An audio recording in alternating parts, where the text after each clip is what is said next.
Ardell's from Noops Nation. My name is Reid Nelson. This is Izzy Alkafas. This is This Week in Rec, Elite 8 edition. Huskies, Rebels, Nets, Lakers all advance. Opening night, or first game of the night, and the last game of the night were probably the best. Opening night game was Red Devils versus the Nets. Back and forth the whole game. The Nets prevail.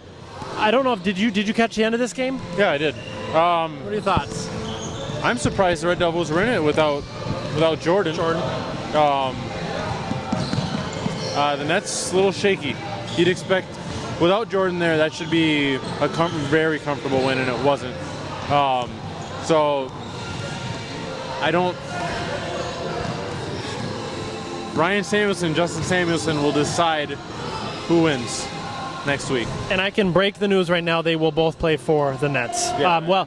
Well, I should say this. Justin Samuelson is playing for the Nets, and we're undecided on Ryan. But from the sound of things, talking to Scott, it does not sound like Ryan Samuelson will be playing for the Lakers. So it's going to be 9-on-6. So yeah, I think that's the right thing to do. Now here's the thing: the Lakers, perfect season. There's a lot that goes with that, but I'm a big proponent of.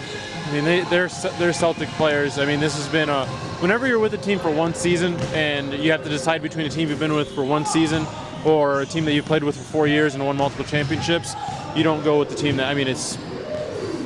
Got it.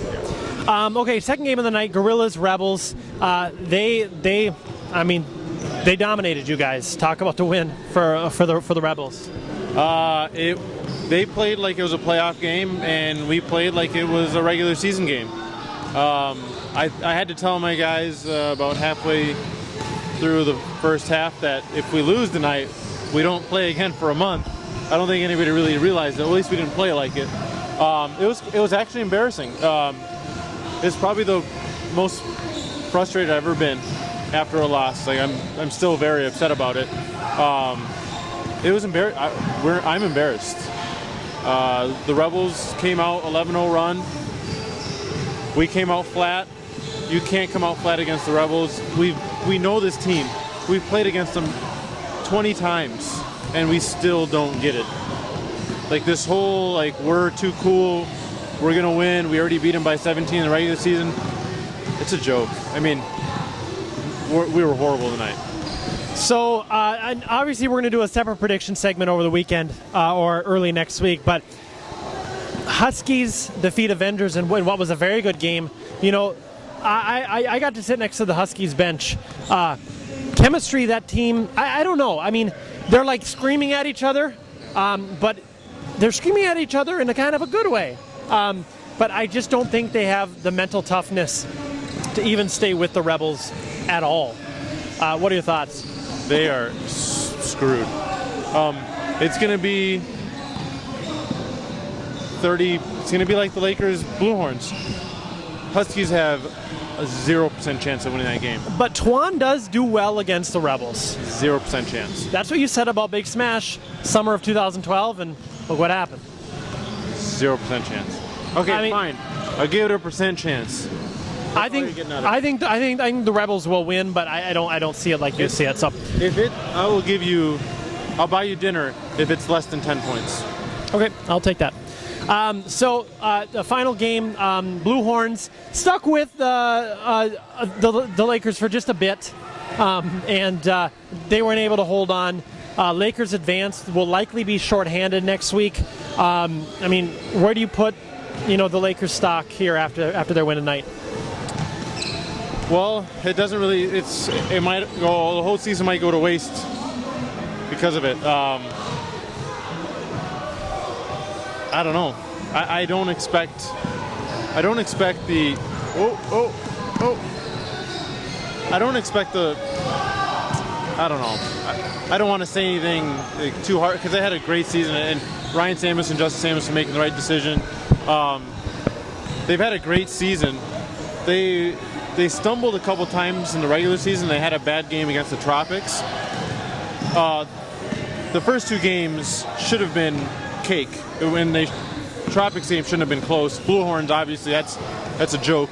So for them, here's Twan. who made a couple free throws tonight, believe it or not. So obviously we're getting to predictions later. Yep. So I'm not going to, kind of say where I'm going with it, but that's what happens when you have crossover players. When you have the rental players, this will happen. I mean, I've had franchises that have been through it. Everybody goes through it, especially when you get to 30-plus teams. There's bound to be crossover players, and a lot of the good teams, they stick together. So a lot of crossover with the good teams. So we'll finish out the show tonight with I had a chance to talk with John Moore, Hot Tub Tony. He has some rebuttal for Junius Ho, and then we'll maybe put that rivalry to bed for the next season. I mean, it's really. I mean, the whole thing is kind of pathetic. Like, it's They haven't done anything in 9 seasons. This is the 10th season. So if they don't do anything this season, they don't win. There'll be a gap of 2.5 years before they last won a championship.